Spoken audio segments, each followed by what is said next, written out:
This is You're Probably Right. Entertainment first, everything else is just bonus. Opinions, all ours. Sometimes backed by research, but never the final word. There are always exceptions, so take it with a grain of salt and a slight dusting of chili powder. Hey y'all, this is MCM and you're listening to You're Probably Right. This is episode 303. I'm going to make a statement. I actually heard somebody make a statement a lot like this just a few, I think maybe a couple days ago anyway. It goes something like this, not exactly, but it says, I haven't spent my entire life living amongst people in different institutions. I haven't spent my hours doing this,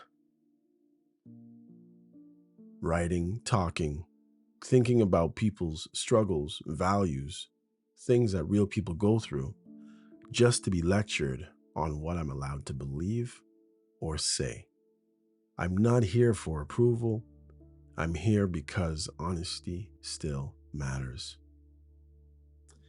Now, sometimes I do some of these episodes and, sometimes, I'm in a weird space. And today is one of those, and I'm just calling it out. So take everything I say with a grain of salt. Sometimes we get in our feelings, and when we get in our feelings, sometimes we say things that we shouldn't say. And sometimes we get in our feelings, we can't find the words because our emotions sometimes overtake our mental capacity but understand something. Although I always tell you, and it is true, that every episode is for entertainment purposes only, a lot of the time, I don't know why my throat's going like that. I just drank some coffee, but a lot of the time, I'm struggling just to give you exactly what I want you to know. Sometimes there's research and I don't cut it exactly the way I don't get exactly everything out that I want to say to you people. So I just want to say that I understand sometimes I fall short on explaining exactly what I'll be talking about, but understand that a lot of what I say, especially when I go off script, is just my heart that day. You know what I mean? Maybe somebody cut me off on the road. Maybe I came up and things are going sweet, and you know what I mean? So just saying that to say this, that sometimes I don't get everything out, and sometimes I get probably too much out and say too much. But at the same time, it is what it is. But let me say this. There are people you pass every day who you think you know. Not because you've asked, not because you've told them, but because familiarity feels like understanding when you see someone often enough. Same hallway, same routine, same polite exchanges. And somewhere along the line, that becomes a substitute for actually knowing or being known. We spend our lives moving through places that slowly train us how much of ourselves is acceptable, what tone is safe, what thoughts should stay internal, what truths need to be softened so they don't make anyone else feel uncomfortable. And if you are someone who was raised to keep things together, to be composed, to carry yourself properly, you learn early that saying everything is rarely rewarded. You learn that clarity does not always bring peace. Sometimes it brings consequences. Still, there is this internal pull, this need to explain. That's how I am. To correct the record, to say, wait, that is not what I meant. That is not who I am. You missed something important. And for people like me, that pull is so strong Because when you live most of your life contained, regulated, functional, responsible, the unsaid things start to stack up quietly. They don't explode, they just accumulate. Little misunderstandings, small compromises, moments you let pass because addressing them felt like too much work, too much emotional math. And one day you realize you have become very good at managing situations that don't quite fit you anymore. You know how to operate in rooms without belonging to them. A lot of the time, all of this stuff that has happened to you that you've taken part in give you an imposter syndrome of sorts. You know how to be helpful without being held. You know how to show up without being seen. That kind of adaptation looks like maturity from the outside, but internally, it comes at a high cost. Because when you give peace or pieces of yourself away in fragments day by day,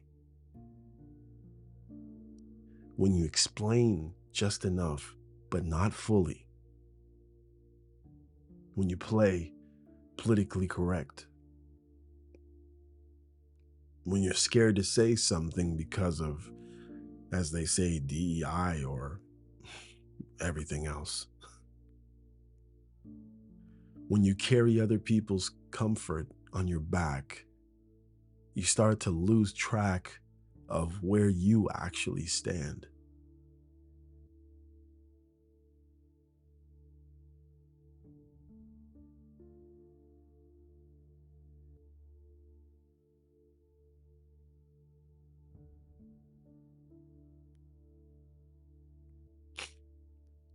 You become socially camouflaged.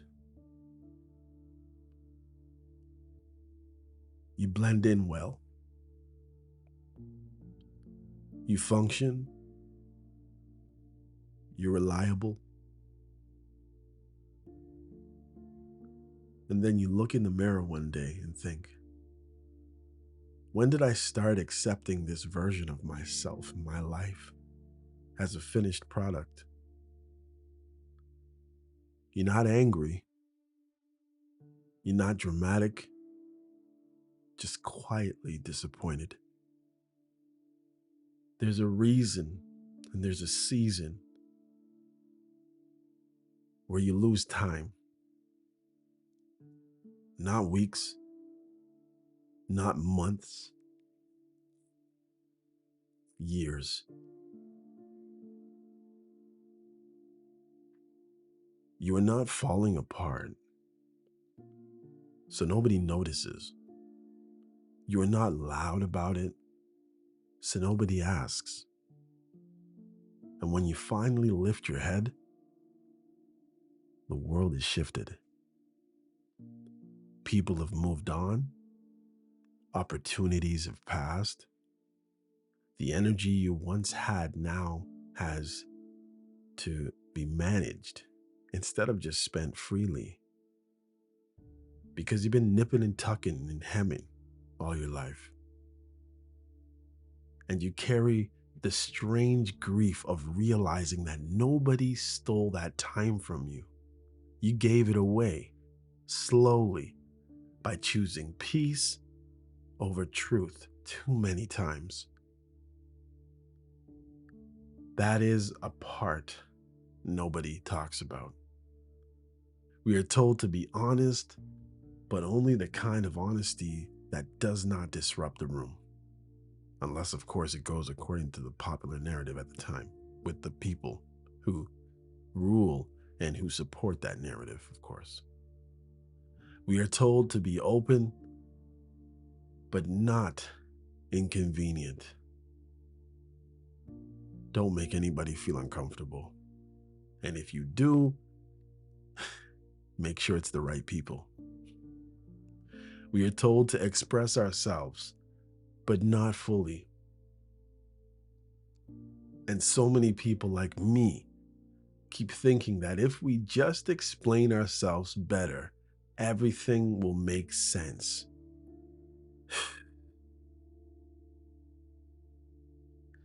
But the truth is, not everyone is listening for understanding. Some people are listening for leverage to use against you later. You don't know why, and you don't know when. Some are listening for reassurance.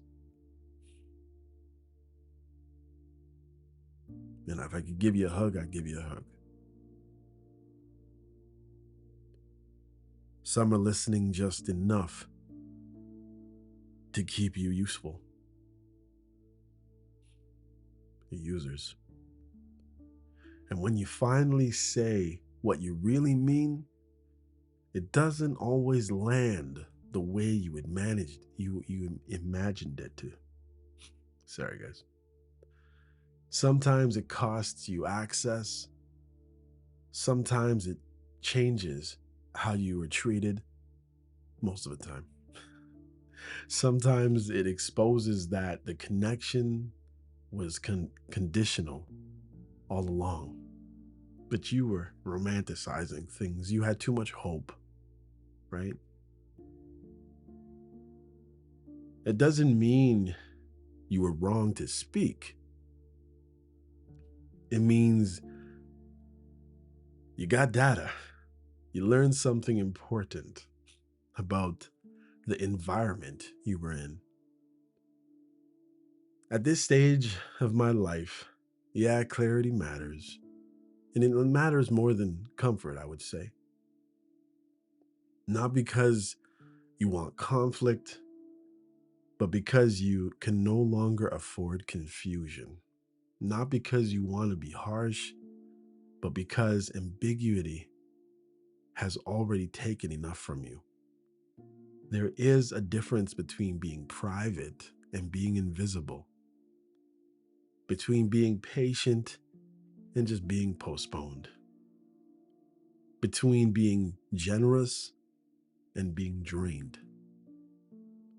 And if you are listening to this and something inside of you feels tight, it might be because you recognize it in yourself.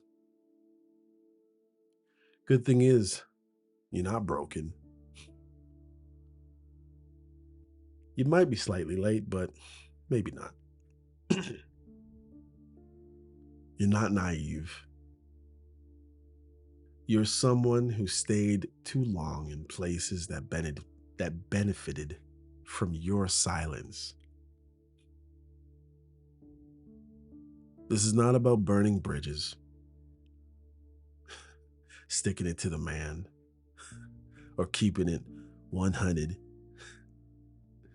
It's about finally standing on one side of the river and admitting where you are.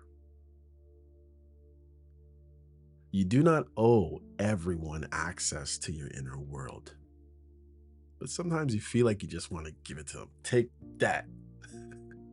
Not out of revenge, right? But just, this is how I see it. You're over here. Don't try to pull me over here with you when I don't even agree. But just for peace sake, right? You don't need to explain yourself into being respected. You don't have to keep proving that you are reasonable. Sometimes the strongest move is not saying anymore. It is saying less. Say less and actually mean it. If this resonates with you, it's not because you're bitter. It might be because you're hurt.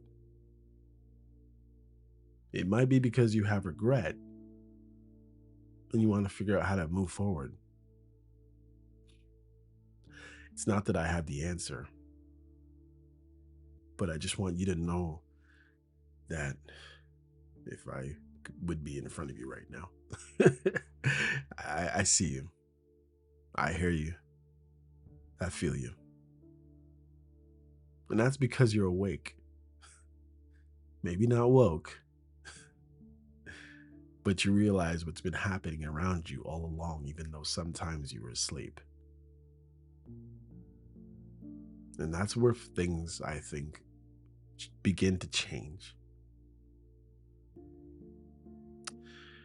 Guys, I just wanted to say that. And I know I burned up about 15 minutes just saying that.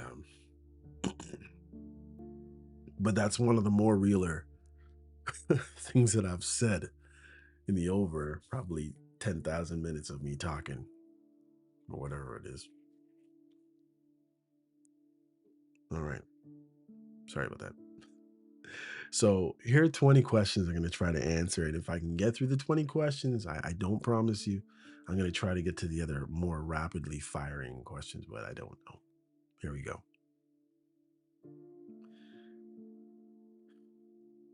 When did your life start feeling heavier instead of exciting? Um, I would probably say when I got married the first time, I think. It just comes with responsibility, right? And as kids come, you just become, you just, it's like you become a cog on the family adult wheel, and you have your certain responsibilities, and you try to keep up with them, and you try to make life happy and peaceful and fun at the same time, and you try to move forward in life. Sometimes all those things happening at the same time are very, very, well, most times I would say are difficult for most people. That's my answer.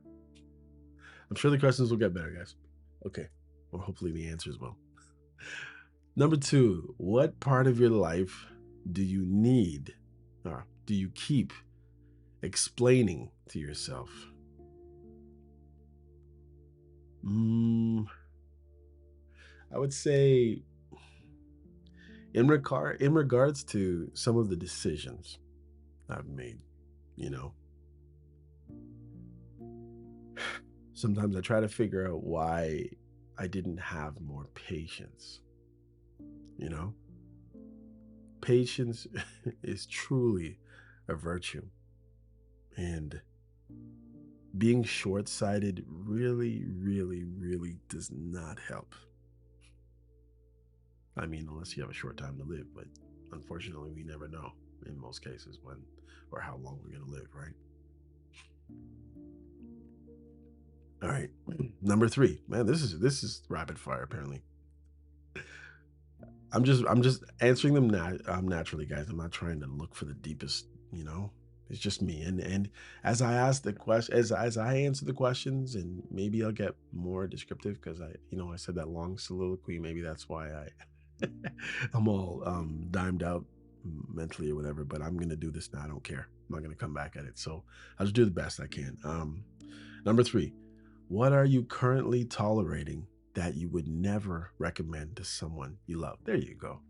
Once it comes to people, I guess I got that protective instinct. 'Cause I can already see the stuff bubbling in me once I read the question here. I think I've tolerated a lot of people in my not a lot. The few people that I've had to be around a lot and interact with a lot in different avenues of life, I've not necessarily expected people to reciprocate. I've hoped, and a lot of the time, because of who I have been, and this is a fault of my own, I'll give you 10 for your one. And when you give 10 for one, you've obviously degraded whatever it is you were giving. Think about it. I think it's pretty obvious, right? Um, Number four. When was the last time you felt chosen with effort?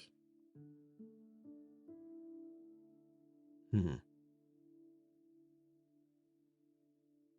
long time.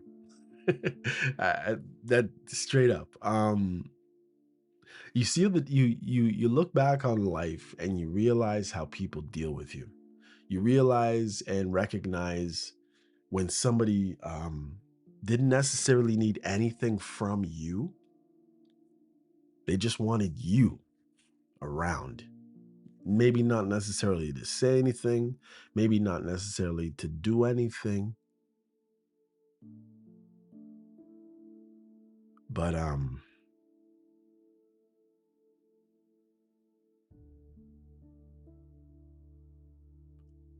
yeah, you just you recognize when people, different people in your life, just are happy enough to be in your presence. And sometimes when people are happy enough to be in your presence, you devalue those people. But those are the people.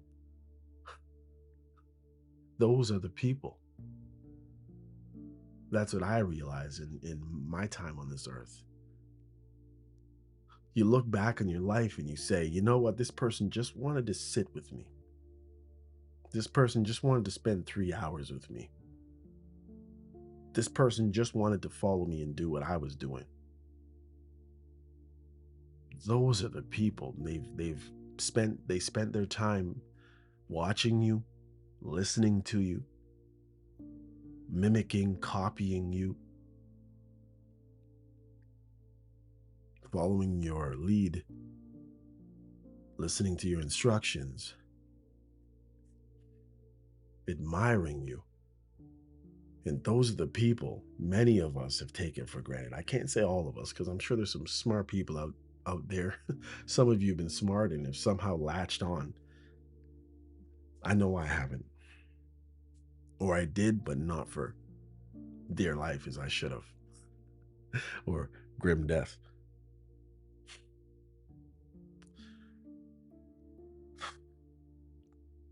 Number 5. What are you afraid would happen if you stopped being useful?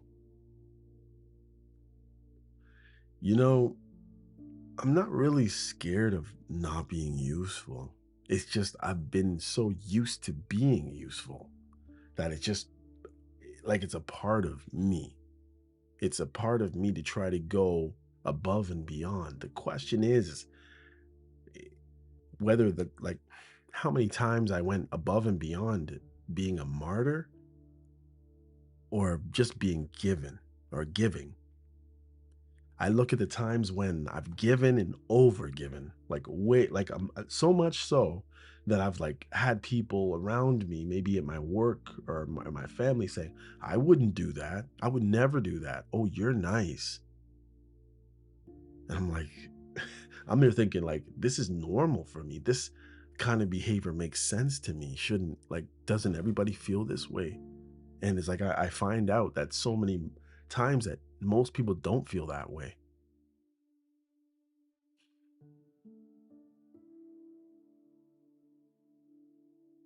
Yeah. Number 6. What does peace look like for you now compared to 10 years ago? Sadly, probably, peace is just an absence of arguments and people challenging you just to compete with you, just to get one up or have one up on you.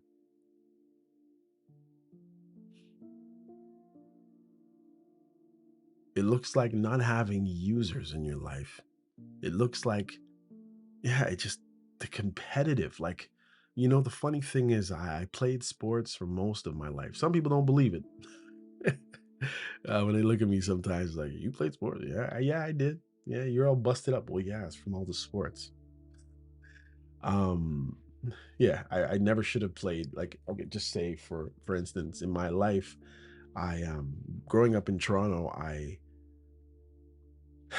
I first learned how to play hockey, then soccer. later on basketball, and then in high school football. And actually, before that, I taught myself to swim. One of the most proud. I wouldn't even say it taught myself, really.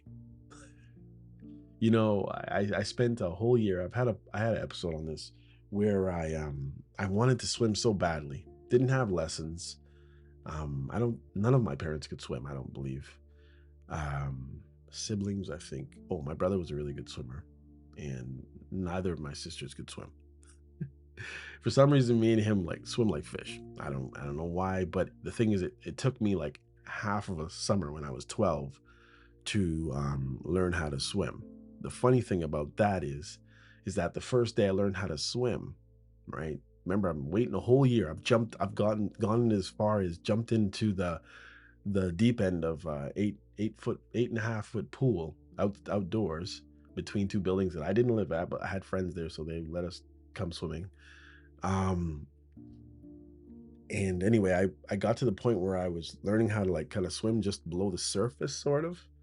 At least I was mobile, so I could get from one side to the other side. So I was pushing, even though I could not swim above, on top of the water. And swimming, if you're not able to move across the water and breathe at the same time, I don't consider you being able to swim. Anyhow, the day that I learned how to swim, the night before I had a dream of me swimming.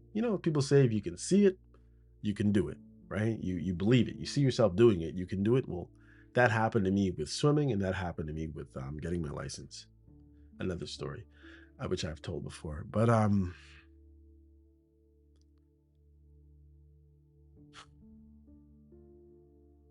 don't know. I look back on those times, and you know, the point is, I beat all of my friends swimming the first day I learned how to swim, and it's something that really impressed upon me, and it was a really like happy moment for me. And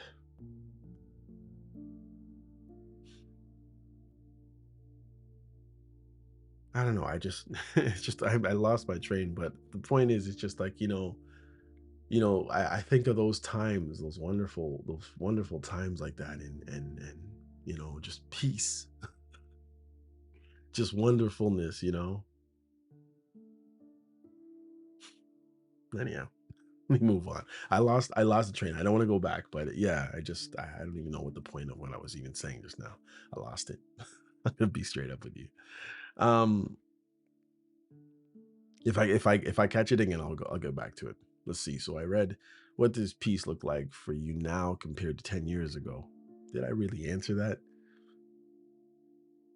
I would say I did, yeah. Absence of liars, trouble, rabble rousers, users, leeches, competitive people. Like, not that I can't have these people around me, but not at least in my home, in my fortress of so-called solitude. The funny thing is, I think through my life, at some point, I became an introvert. Not necessarily have always been an introvert, or maybe I was, who knows? But I've learned to be a functional one. So therefore, when I interact with people, like say at work, there'll be times when I interact with each person in a boisterous, real, honest way, and then sometimes what would happen to me is I'd have all these people together around me in a group, and everybody thinks I'm the fun guy. Everybody thinks I'm the boisterous one. I'm the class clown. I'm the guy who brings all the energy. I'm the person at your job who, if I leave, people call you and say, "What happened? I'm sad that you're going." And years later they remember the stuff that you did, and it's kind of funny that way. But yet, what people always seem to be taken aback by with me is that when they're all together, they're saying, "We know this guy. He's not a introvert. He's able to talk in front of many people," and they're all feeling that. But it's not me at all. It's just that I've taken time. I literally take time to interact with each person on a real level most of the time throughout I would say at least my adult life, and I've become more and I've become better at it, I would say. Um, but again, when you bring all these people together, they think you're that person, and I'm not that person at all. And for instance, the other day I was in a meeting, And I had to keep listening to different presenters. First, they wanted me and a group of people to present some information first. I said two words. As a matter of fact, I read people's faces while I was speaking. I was like, oh, it's like I want to have time to say what I want to say. But when they give you a time limit and when you don't even want to speak in front of people, it makes it worse. Makes me go off on a tangent that nobody even wants to hear. I said something stupid. I rambled on about one thing because somebody gave me a direction that they wanted me to talk about something. I talked about it from a really minuscule, small, minimal point of view, and I really got in depth about minimal details that I could see people going, "What the heck is this guy?" So I cut myself off and I just said, "If you want to know more, email me." Oh, it's so stupid. I'm just realizing this now, so you're getting this live. Anyway, this situation happened yesterday. Okay, so moving right along, and guys, this is the kind of episode I envisioned. This is what I wanted. Honestly, I just want to kind of just talk to you. I have many people who just listen to my podcast. I think sometimes just for my personality, not necessarily for my information. Maybe for my corny jokes too. I don't know. Um, Anyways, let me move on. I don't think I read seven. Let me read it. Who benefits the most from you staying the same? Users, people who depend on things from me, whatever those things are. They know what they are. I may not necessarily know. Let's go. Eight. What truth do you keep postponing because it would require action? Mm, what truth? There's just things I realize that I need to do without giving you my whole life story. There's things that I need to do for myself and my little circle, my little family part here, that I maybe just left.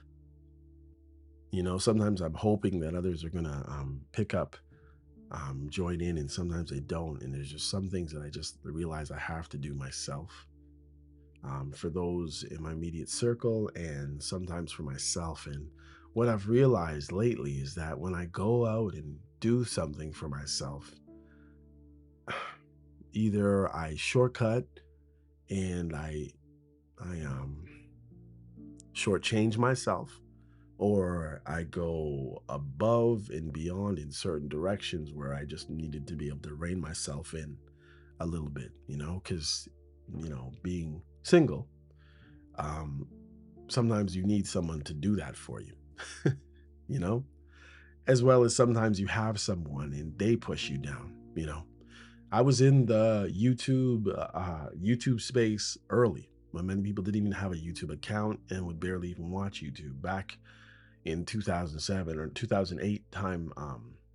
I'm Still Fly Drake time, and remixed it and all kinds of stuff, and realized it came from part of the song came from Gilligan's Island. And yeah. Anyhow, yeah, that's my answer there.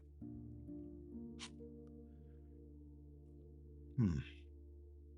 So yeah, just doing stuff for people around me and for myself and not feeling bad.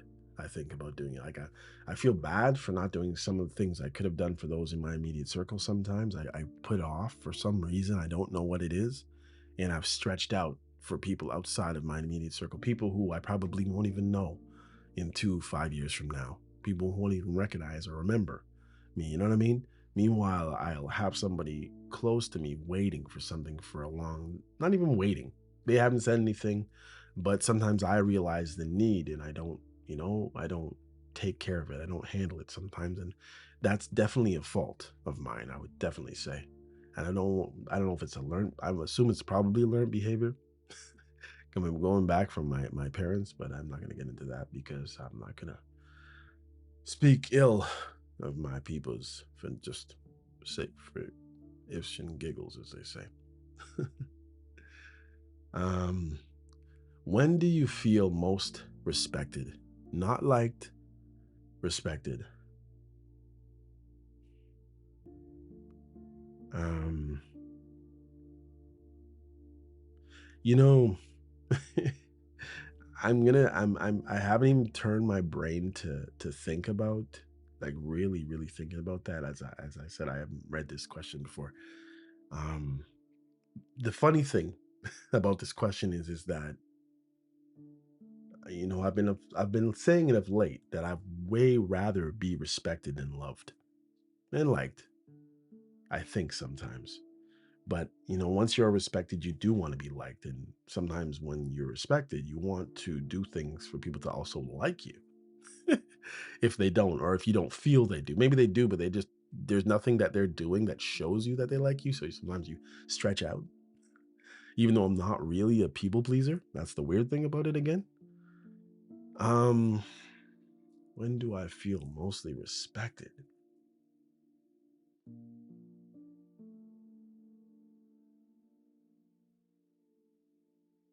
I would look at it when somebody sees something that I've done and they respect and maybe in some way, shape, or form show some kind of gratitude or respect or honor in what I've done and realizing the use, you know? I think probably when someone shows you that you you have use in society, that something that you have done, something that I've done personally, that they'd be like, oh, that's such a great idea. I love what you did over here. Can you show me how to do it? Or can you do this for me like that? Not because they're using you, but they realize that you're coming at it from an angle that maybe they never thought of, or in a way that they're just not able to, and I've had a few of those. So I think once somebody really respected something that I've done, not necessarily for them as a favor, although that is great when people really respect that. When you see, sometimes they don't even have to say anything. I gave something to someone the other day, and it was the look on their face.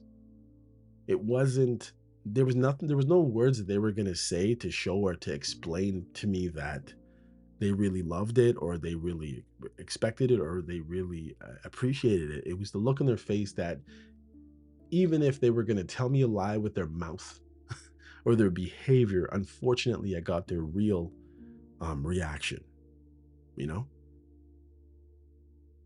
But at the same time, that person I just probably need to stay away from.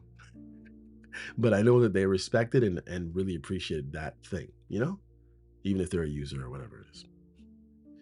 Okay. Number 10. I don't think I'm gonna get to all these questions. I'm already at 36 minutes or something. 38. Oh yeah. Yeah, 38 minutes. Okay, no. What do you miss about the person you used to be?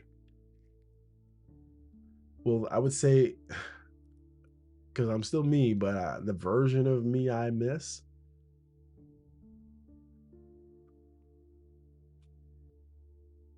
I would say I miss 18 or 19-year-old me. Because 18 or 19-year-old me gave a lot less things. I won't say those words. Yeah, I cared a lot less, and I felt the need to say a lot less. I just wanted to do and be where I wanted to be and do what I wanted to do. And that's the best way I can put it. Not that I fully arrived at that point, but I just felt so free, and different from how you feel free when you're 6 and 7, just free, you know, big enough to protect yourself, big enough to make your own decisions, big enough to have your own full circle of friends or whatever, that time I think. And I can't really tell you everything about that time, but yeah, I felt fancy free and footloose. Somebody said that one time. I think it was Mr. Burns. Anyhow, uh, what have you mistaken for loyalty that was actually fair? Um, what have you mistaken for loyalty that was actually fair? Hmm.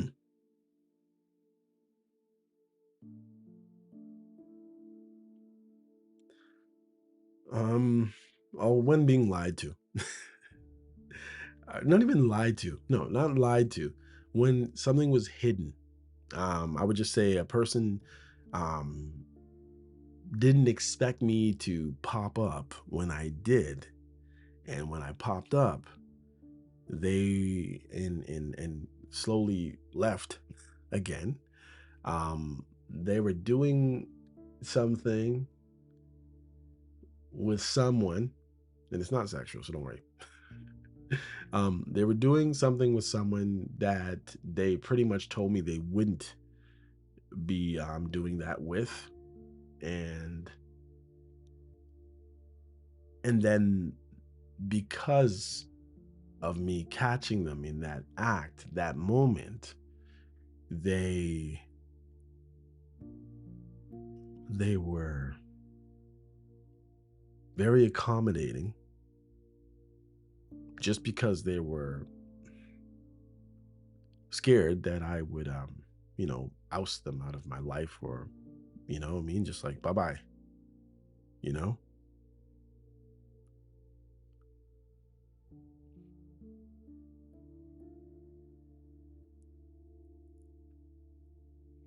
Yeah. So they acted like they were loyal, but it wasn't that, it was out of fear. And I could honestly tell you the diabolical side of me was like, oh yeah. It's funny. I can see why people live like this, where they like torture people's souls. I'm literally saying I'm not this person, but I saw what happened when the person was scared to lose me, or lose being in my presence, or lose being around me, that all of a sudden they were like willing to do whatever they needed to do to make me happy in that moment. You know what I mean? And it's sad, and it's sick that people feel that way. And I honestly feel bad for people who all of a sudden start jumping through fiery hoops and doing backflips and they've never done one before, just so that you'll stay around. It's horrible. I couldn't imagine living like that every day. And I'm really sad for that and I've never had, okay, I wouldn't say never had, but I don't like when somebody would feel that they need to be that way with me, because I don't expect it.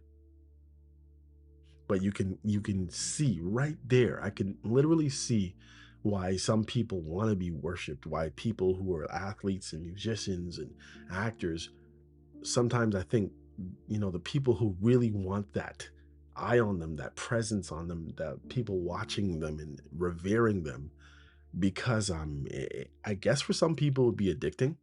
I would feel guilty if people were like that with me constantly. Honestly, maybe you get used to it. I don't know. Somebody famous would have to tell you that. Um, yeah, moving right along. So that's when I, mistake loyalty for when it was actually fair. What drains you even when nothing is technically wrong? Like I said, being in groups of people, generally just being in a group. When I say group of people, I'm talking like 30, 40 people, where we're all, and especially if I'm the center of attention. So if I'm the host and I have to actually host, I'm fine with running around and getting stuff. It's still going to drain me as well. But when the focus is on me and people are staring at me, expecting from me, it drains me. And it's like I need to go hide. I need to go and find myself in a quiet space after everything is done? So yeah, definitely draining. And that's where I guess the introvert part of me comes out, I guess, big time. What does your silence protect, and what does it cost you? Um, I think silence a lot of time protects your self-respect, but at the same time, it costs you misunderstanding sometimes. And I think that's the reason why I strive to always get everything out of me, because I um I just want to say what I think needs to be said. And it's like I kick myself when I say a lot of things, and it doesn't go anywhere and it doesn't mean anything. Those are the times when it frustrates me, when I'm not able to articulate myself how in the way that I want to for whatever reason. Sometimes I can't tell a full story to respect and to protect the innocent. Um, Sometimes me telling a story and just changing a name, although a rose is the same by any other name, but for some reason it's like I'm not able to like dig into my emotional bag, I think, when I want to explain feeling and emotion. Not that I'm overtaken by it, but it's like it helps to call them and see them as they are. But once you start changing aspects like names, for some reason that does something to me when it comes to explaining things. And it's probably because I'm not very good at it, I assume. But who knows? All right, moving right along. 14. What would change if you stopped hoping people would eventually understand you? I love this question. You know what would change?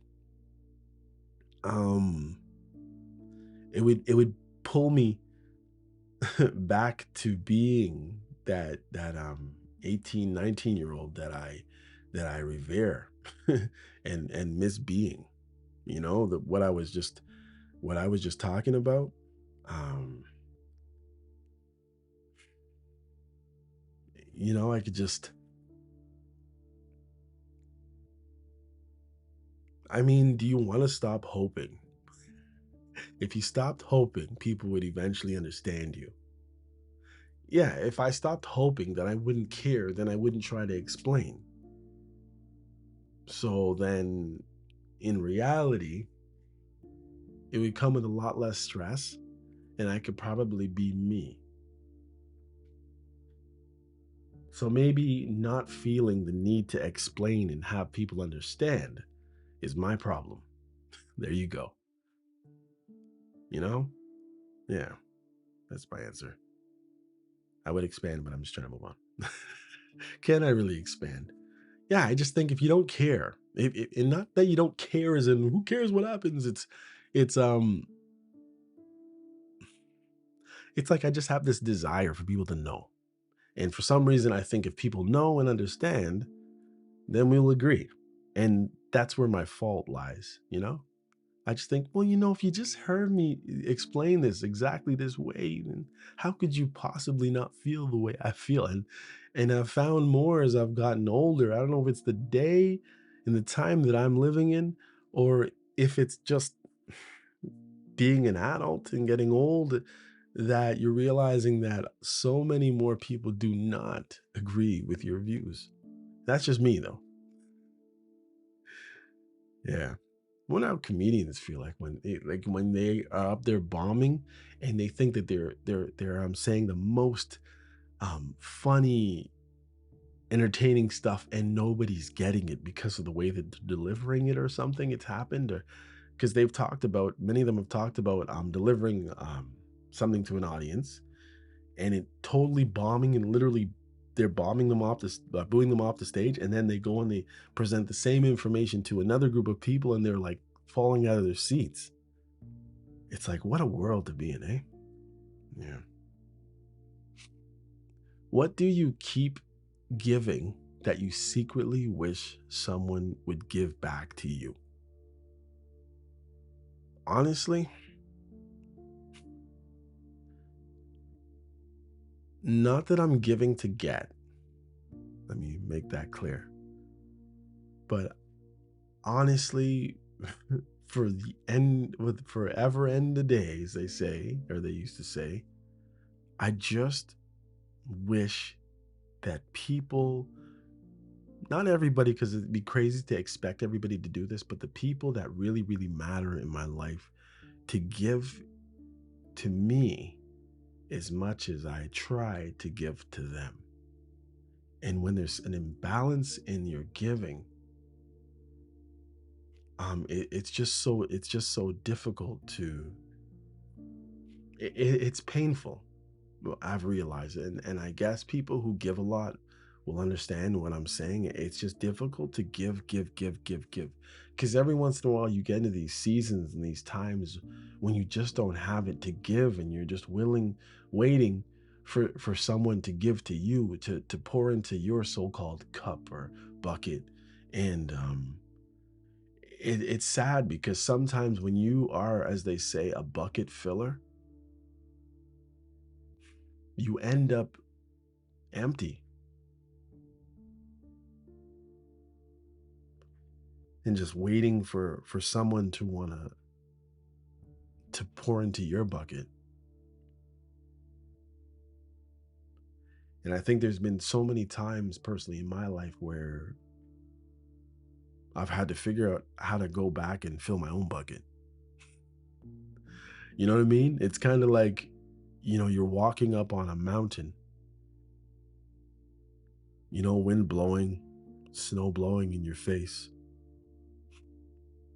Maybe it's Mount Everest and you're you're looking around and you're seeing others who have fallen because when they needed someone to give back maybe just direction or nourishment, there was no one there, so they fell by the wayside.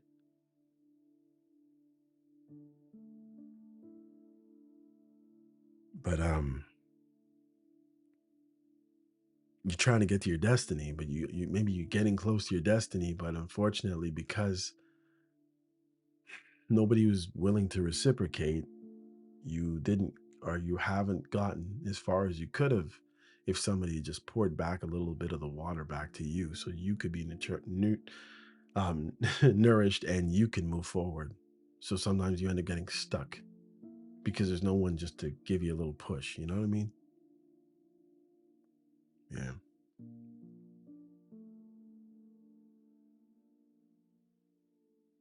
When do you feel most like yourself? I honestly feel most like myself and most happy, I would even add, being myself when I can make other people laugh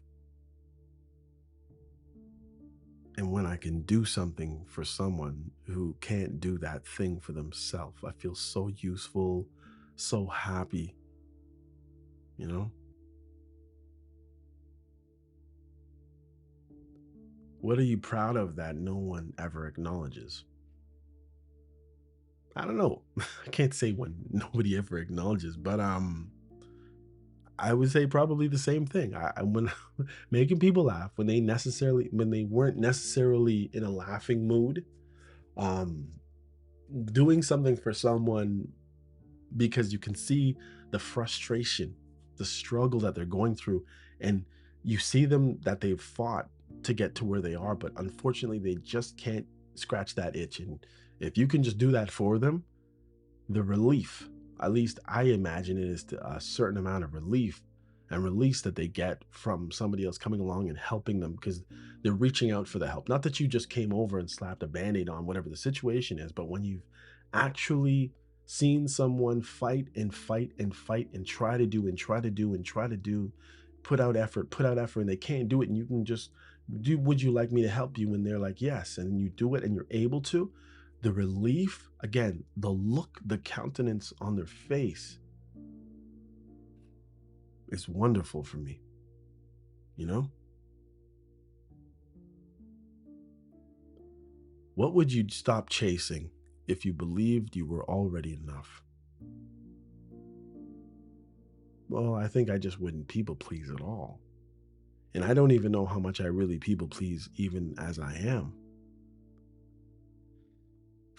But I used to see my mother do things, and I assume it was for people pleasing, but I don't even know. I never asked, and she never really explained why she did the things that she did. But I do find myself doing some of the things that she did. And I have to sometimes take a step back and wonder and look at myself from the outside and say, am I doing what I'm doing for the right reasons? You know? Let's see. Number 19, what have you outgrown that still acts that still has, sorry, bit my own tongue. What have you outgrown that still has access to you?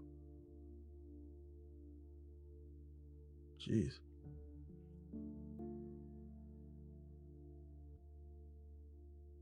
Mm, good question. Yeah, you stumped me on 19. Gee, let me think about this.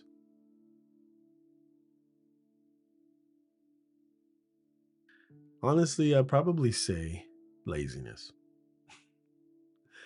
Um, you just, I think as you get older, you just get a sense of responsibility. So you know how if you have kids or if you're a young person and you're going to school and it's torture for you or whatever it is, or maybe you're going to a job that you hate and you're literally having a hard time getting to do whatever it is you need to do because you don't see the point, you're not happy doing it. Um, but I think I've outgrown that. But every once in a while, you just feel sapped of energy, and you have to figure out: is it what I'm doing? Is it how much I'm doing it? Or is it the fact that maybe my nutrition is off or my body's just broken down so much that it just can't do what it used to do? Like, for instance, right now, I'm nursing my back, and I don't even know. Like, this is the first time I was telling my kid today, I was saying, this was the first time this week or last week, probably, I guess, was the first time that my back went out, and I don't know when it happened. For me, that's kind of scary. Um, I would say last year, what happened was I decided to get back into trying to weight lift and stuff, and I've been doing a little bit, right? But I not that I'm a weightlifter. I won't say that way, but I do lift weights because I'm trying to work out, right? Um, I decided to let me see if I could deadlift. And the funny thing about this is that one day I did it just as like kind of a feat of strength, and I was videotaping myself. Hadn't deadlifted in about probably 10 years. And I think I had about maybe 345 pounds or something. I don't even know what I had. I can't even say, I'm just saying stuff. But it was three plates of 45. So you do that math on each side of the barbell, right? And this is after not doing it for 9 or 10 years. And I did it pretty good, pretty fine. I can only do that one, I think it was once or twice, probably. And this is because I've had back problems since I was like 17, playing sports at high school. Um, but then I decided, let me see if I can put this into my routine about, say, well, how much longer? Maybe how much longer? Maybe about 4 months after that. And my back, I snapped up some stuff. And then it went off and then it came back and I said, oh, smart guy. Like Bart Simpson like. I said, oh, my back feels better now. Let me get back to it again. And I did it again. Horrible. Messed up my back. And then we come to now the present where it was getting better. It felt better. I wasn't like clutching onto my door trying to get out of my car. I wasn't having a hard time getting out of my seat, even at the computer. But then all of a sudden, the feeling, the bad back pain just came back out of nowhere. And I'm saying this has never happened to me before. So, yeah. And again, I don't know how that comes into outgrowing stuff and having access to you, but I definitely would say laziness, you know? But anyways, I don't even know where I went off to there, but whatever. We're coming up to a minute, so I just want to. I mean, a minute, an hour. So I just want to end this off. Sadly, I'm not going to get to the questions. I don't know. Somehow I feel like I should try. Okay, let me just get to this 20 first, and I'll see. Okay, question: if nothing changed in your life for the next 5 years, how would you feel? Absolutely horrible from most standpoints. Now, of course, if my health didn't change, I might feel okay. I definitely wouldn't feel on top of the world because I'm trying to do something to be more fit. So if I ended up looking the same way and feeling the same way, I'd be ticked off. But at the same time, I didn't get worse. So I might feel better. I mean, I already look younger than I am, anyways. But I don't necessarily feel younger. So that's a conundrum, a problem there for me. Um, but there's other things that I need to change. I need my finances to be different than they are right now. So that's one thing. And it's not because I love money, it's just I don't want to struggle for it. I want to be able to get things that are needed. I want to be able to give when I have the need to give. And I think that's the part that really bugs me the most. I remember there was a time when I was helping a person, and I think the type of help that I was giving the person, they believe I had it, but I didn't really have it. I was honestly giving out of my need. And I think they put me in a category of a person who can give into their life like this because they figured I had it, but I didn't. And and this is when I realized not everybody is like me, where I kept saying to them, again, this is not a Christian podcast. I'm a professing Christian, but I I said to them, I said it's like the widow's mite, and most people who are Christians or who are believers or who've been in a church or two over their time, have probably heard the story about the widow and giving, and just realizing that a penny, let's not say a penny, okay, let's say a dollar or a pound given from someone who only had two is a lot, um, rather than someone who had 1,000 and gave one. You understand? It's the same dollar. It might affect the person who's been given the same. So it's still a great thing that you've done.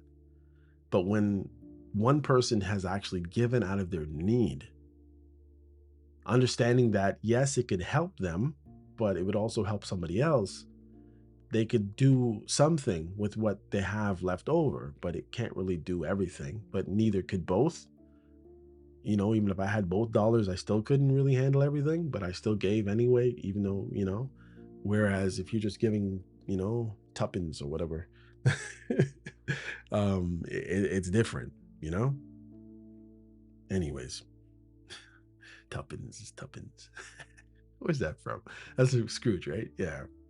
All right. Anyway, let's move on. Let's do these other ones rapid fire. I don't know that I'm really gonna make it rapid fire. Let's go. We're at a minute.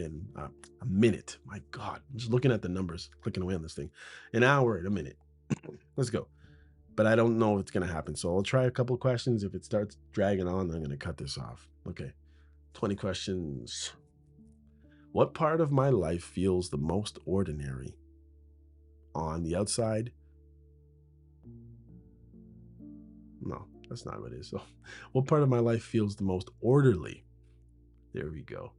On the outside, but most unresolved on the inside. I think career success.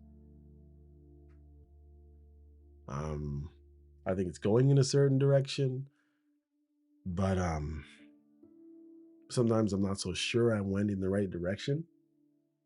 But at the same time, I look at it and say, well, at least I went in a direction. I'm not just floating aimlessly, even though sometimes I feel like I'm floating aimlessly down a path that I don't necessarily have to continue and I could turn in another direction. But it's like sometimes when you have responsibility, you can't even look at necessarily changing paths because you're serving a purpose to, family or whatever, or your inner circle, your relationship or whatever, you're useful. So you just keep being useful, whatever. Yeah. I don't think it's going to be short at all, guys. Let's try number two. When I imagine complete freedom, what is the first responsibility I feel guilty for wanting to put down? Helping others. Sometimes you want to be able to help others, but you want to be able to do it for yourself. So it's difficult putting down their stresses or their burdens on you and picking up your own and doing stuff for yourself. So it's like you feel like you want to be free, but then you feel guilty for not doing whatever it is you're doing for other people at the same time. It's difficult putting down other people's burdens on my life. 3, what do people consistently misunderstand about my availability emotionally or otherwise? I think people a lot of time feel that I'm way more centered and balanced and taken care of than I am. And therefore, some people feel like they don't need to give in to me at all. I'm just being honest, guys. Number 4, in the last 5 years, where did I give more patience than was ever returned? Um, I would say, um, can't see what I mean. Um, let me just say in past relationships. That's the way. Just keep it safe and nice for everyone. I'll just say in past relationships, I stretched myself in many ways, and there was no return. Very little return, or if there was return, it was returned not as the other people or person could have, but that's what they decided to give me. You know what I mean? I wanted steak, and they gave me mashed potatoes with no steak or something. Whatever. That'll sustain you. Okay, let's see. Number 5. Why do I tolerate not wait, what sorry, what do I tolerate not because it feels right, but because ending it would require too much explaining? Not much, because I don't mind explaining. I've just realized that many times in my life I've tried to explain, and the more I've tried to explain, the less it helped, which is really weird to me. You know what I mean? Maybe you're not like me.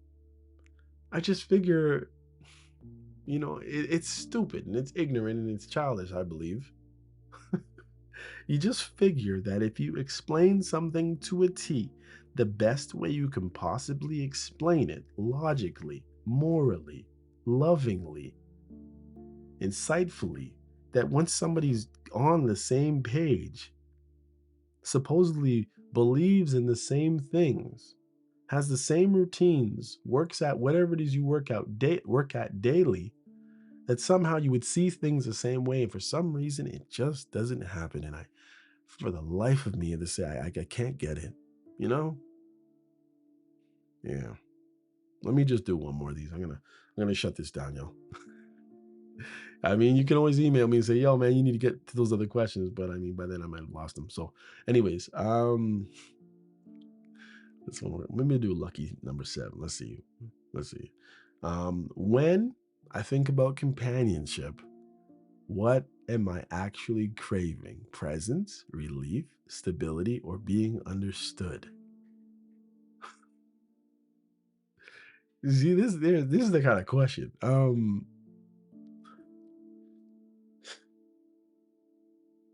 I think all of those. The only thing that would be missing would be true friendship. Yeah,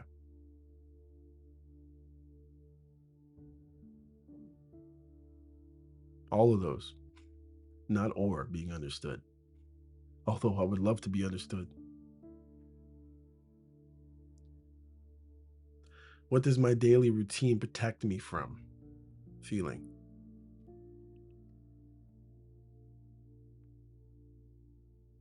I think it just protects me from feeling useless.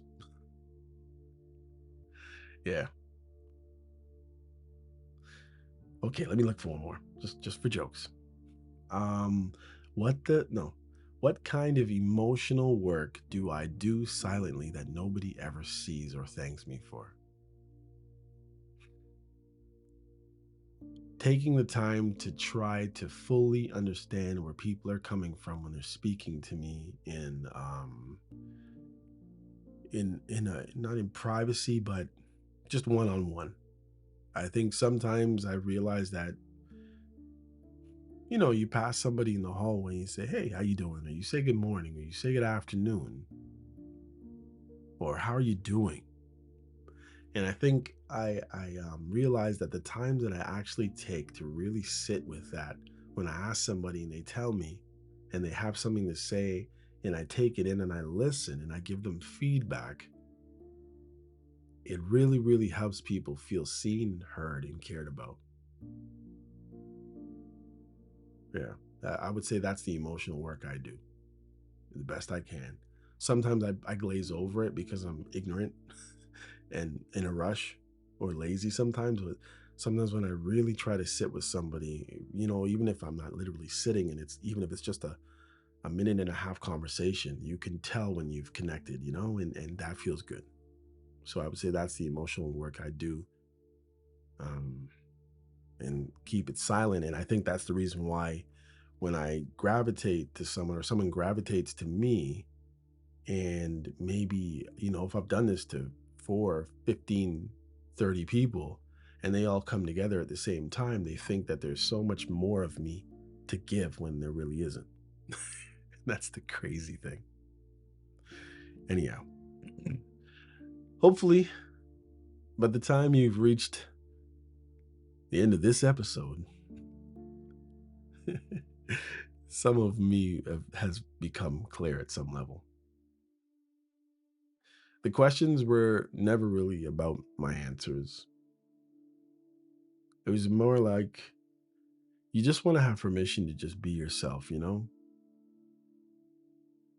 Permission to just slow down,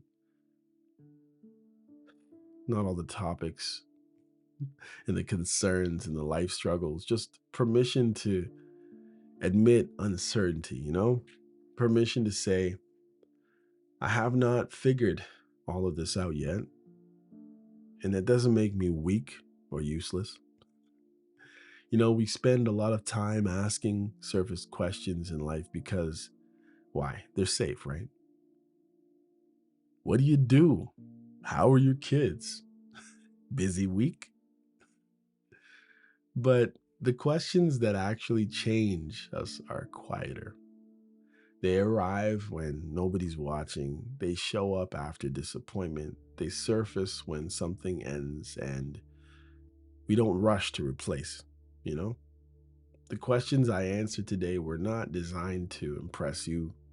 They weren't designed to, they were, I would say, to expose where, the spots where I'm still unfinished, Because growth is not about becoming someone new. It's about reclaiming parts of you set aside just to survive in different situations. Anyhow, if any of these questions stay with you, it's not an accident. It means you've been carrying similar ones, maybe without language, maybe without space to say them out loud. You don't need a dramatic turning point to start asking better questions. You just need honesty with yourself first. And maybe that is real work at this stage of my life, maybe, or maybe yours. Knowing that you can't fix everything, not explaining yourself to everyone, but learning which questions deserve energy and which ones no longer need, you trying to hack away at them. If this episode did anything besides entertain you, of course, I hope it reminded you that reflection is not indulgent. It is necessary. And sometimes the bravest thing you can do is sit with a question long enough to let it change you.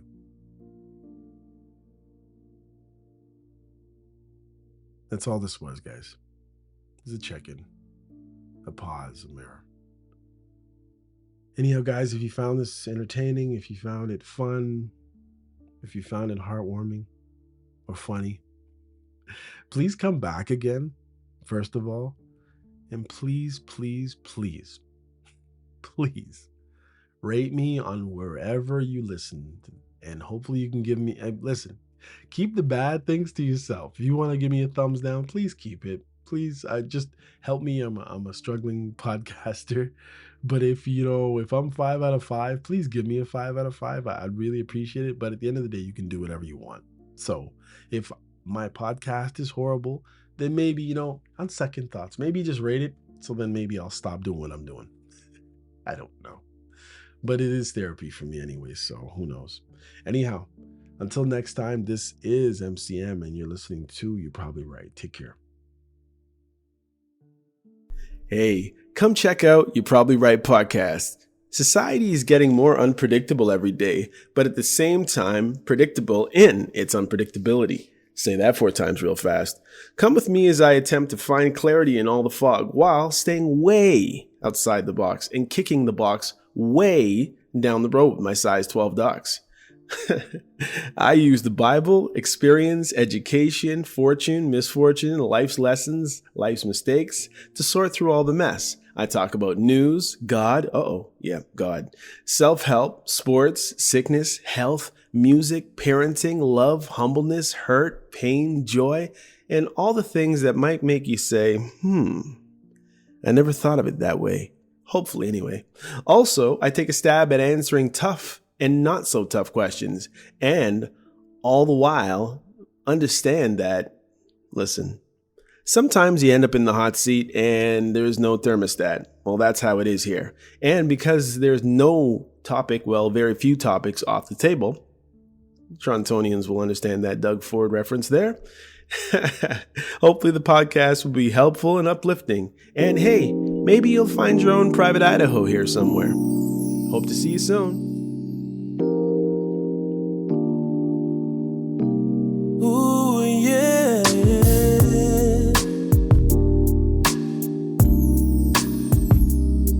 Listen.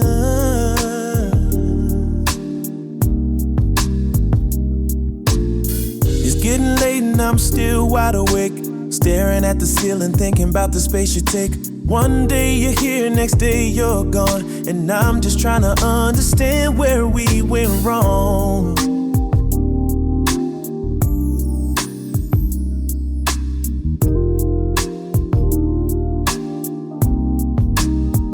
You only love me in the middle of the night,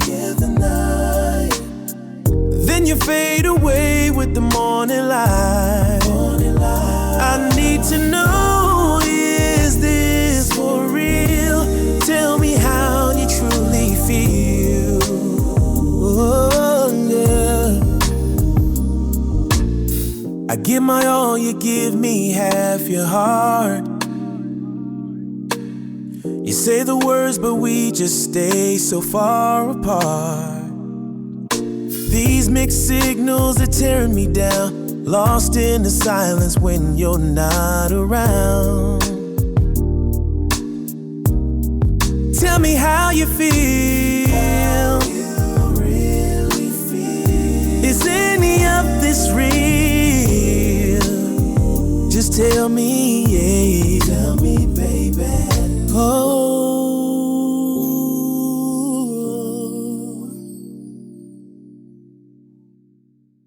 You only love me in the middle of the night.